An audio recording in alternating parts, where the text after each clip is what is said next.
Hi everybody, welcome to the Premier Guns YouTube review, and we're continuing the theme of looking at quite rare, quite special limited edition guns. Today we've got another Beretta for you, and this is the AL390 Lioness. So the AL390 was launched about 1995, 1996, and it followed on, it was the successor to the Beretta 303. Which we've done a video on, so do check that out. And it was Beretta's sort of mainstay semi-auto, available in field and sporting specification, depending on, of course, the dimensions of the stock, the width of the rib, etc, etc. And in 1996, Beretta made a limited edition, which is what this is, of 1,526 pieces to commemorate 470 years of the company. So I wanted to show you this because we don't see many of these. This is a particularly nice one that we've managed to get our hands on. So I want to have a bit of a chat with you and tell you what I think, and then obviously then we can see if you've got any comments to make following on from that. So the 390, if you look at it versus the 303, you will see that the stark difference when you first look at it is the 303 has got that sort of sweeping curve to the top of the receiver, whereas this has got this sort of very angular, almost 90-degree lump at the back of it, which makes it look not dissimilar to some of the old Brownings like the B80, which incidentally was actually made under license by Beretta for Browning in the 1980s. Gas operated, as you would expect. Beretta have been making gas-operated autos since the 1950s or 60s. They just work. They're renowned worldwide for their reliability, durability, usability. And this one we've got here is a standard 28-inch field version. And it's only really a field version because it's got a narrow rib, so it's got a 6mm parallel rib. And also, in the stock, there's just a little bit less wood than you get in a Sporter, and ultimately that is down to reducing the weight. So, this was a bit different to the 303 in the way that the design was and how it went together, how it functioned. I'm just going to show you. So we take the fore-end cap off. Now, whereas usually that would be a standard fore-end cap, which is essentially a nut, what you've got with the 390 is you've got a spring which sits on top of where the piston goes, and the fore-end nut actually tight clamps down onto that spring underneath. So take the barrel off, you'll see this is standard Beretta tackle. So you've got a piston, quite a clean looking one in there. Okay, and this hasn't, fundamentally this has not changed from 302, 303 days right up to 391, and it's not that much different to a 400 in the way that it functions. So there's your piston, there's obviously your magazine tube. As you can see, this particular gun is really, really, really, really clean. So barrel wise, because of the age of it, it's not going to be steel shot proofed. It is multi-choke, 28-inch. Now this gun takes the mobile multi-chokes, which Beretta used for generations and generations in the 682, 686, 687, 303 autos. And only a couple of years ago, really, they stopped using it in some of the field models, like the Ultralight, like the Silver Pigeon ones, simply because technology's moved on. We now have more overboring and we have longer chokes, which gives you better ballistics and lower felt recoil. This gun is a standard 3-shot. They were available in section 1, which means they didn't have a crimp tube, and you can have them in 4 and 5-shot. It's worth pointing out that when this gun was manufactured and subsequently imported into the UK by, I think they were actually called Gunmark back in the day rather than GMK, which they're now known as.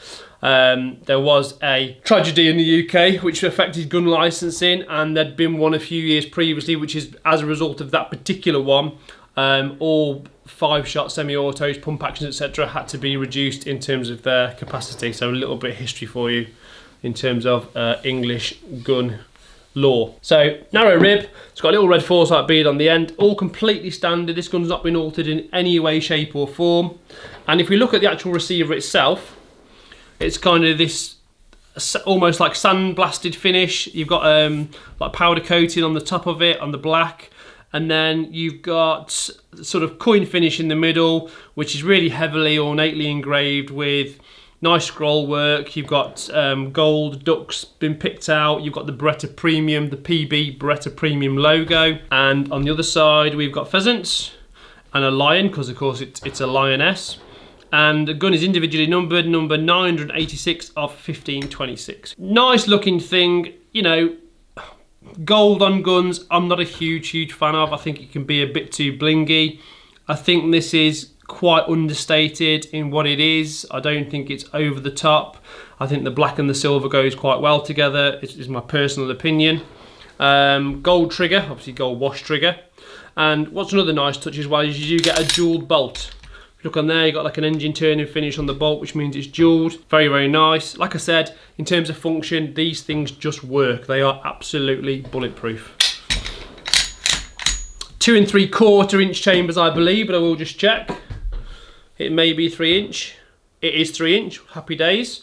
So this would appeal to somebody who wants an auto that's a little bit different. You know, they don't want to buy the usual stuff that's available today. Obviously this is essentially a collector's item. It's not a particularly heavy gun. I think it weighs just over 7 pounds, 7.2, 7.3. So if you wanted to use it for a bit of clay shooting, it's nice and smooth because of the gas operation of it. Likewise, if you wanted to go pigeon shooting, it will be equally as home in the hide or in the field. Moving on to the wood. Again, this gun has not been altered. It's completely standard. So you've got this, what I believe, very nicely figured European walnut, most likely Turkish, I would imagine, Albanian, whatever. So you've got double point checkering with the diamond, and on the fore end, this is actually a much wider fore end than was available with previous models. So if you look at something like a 303, not quite as chunky because you hadn't got the sort of beaver tail style on it, and also it's actually quite a longer fore end than you got with the 303. Other case in point about the actual gun itself, you can tell from one of these if they've had a lot of use, from looking at the gold on the trigger. If there's gold missing off the trigger, it looks like it's rubbed off, then it's usually had quite a lot of use. The checkering, as with all guns, we're going to do a series on what to look out for when you're buying a second-hand gun, which we'll come on to later. Nice and crisp in the checkering, really crisp. But also, if you look closely inside the ejection port, every time a spent cartridge is fired out the ejection port, the brass, metal, whatever you call it, will catch on the edge.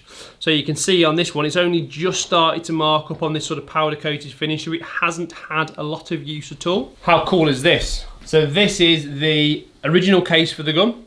So Beretta pulled out all the stops, as they do. So we've got AL390 Lioness, this kind of almost kind of leather effect ABS case.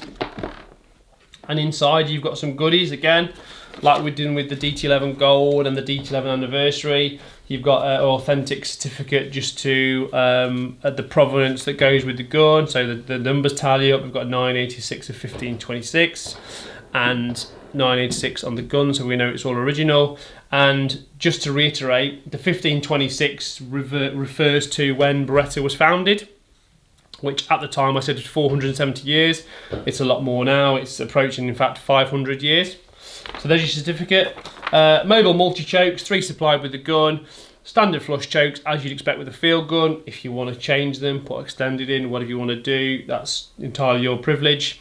And the most important thing, of course, is the shim kit. So with semi-autos, we have these nice little plastic shims, little wedges that go between the back of the stock, sorry, the head of the stock and the back of the action. And depending on what your requirements are in terms of fit, cast drop, etc., we can, or you can, set it up accordingly. A few other bits and pieces in the box, just to show that it's like a genuine one owner thing that's been very well cared for. Crazy, I know, but you've got the original little orange ticket. If anyone out there bought a Beretta, you know, in the 90s, certainly up to about 2004, you would have had one of those hanging off the barrel. So again, it just adds to the provenance of the thing. Likewise, you've got a little thing that goes over the barrel, which refers to the Beretta gas operating system and how reliable it is. And then you've got your original sort of warranty card and bits and bobs along there. Little wallet to put all your stuff in. It's a really nice thing. You know, when you get hold of something, there you go, book's barely been touched. When you get hold of something as rare as this, it is quite unusual unless it's been mollycoddled to find all the original bits and pieces with it. So whoever's bought this shotgun has obviously decided from day one, I'm buying something which is a bit special, a bit of an investment, so I'm going to look after it and keep everything intact, and that's what it is. And that really pretty much rounds it up. So 1996, built to commemorate 470 years of Beretta, limited edition semi-auto, 1,526 pieces worldwide. Really, really pretty looking thing. I'm not just saying that, you know, if you went on a playground and you saw one of these, you would immediately go, wow, what's that? Because you probably won't have seen one before. If you've got one of these, please tell me about it. I have probably seen 20 in my years in the trade, maybe 25. Which sounds like a lot, but it's not really, not in the grand scheme of things. Any questions, comment below. Please like and subscribe to the channel. And we have now got a members option, so you can become a member and get some exclusive benefits, which we're adding to all the time, so don't forget to check that out as well. Thanks for watching, and we'll see you again soon. Cheers.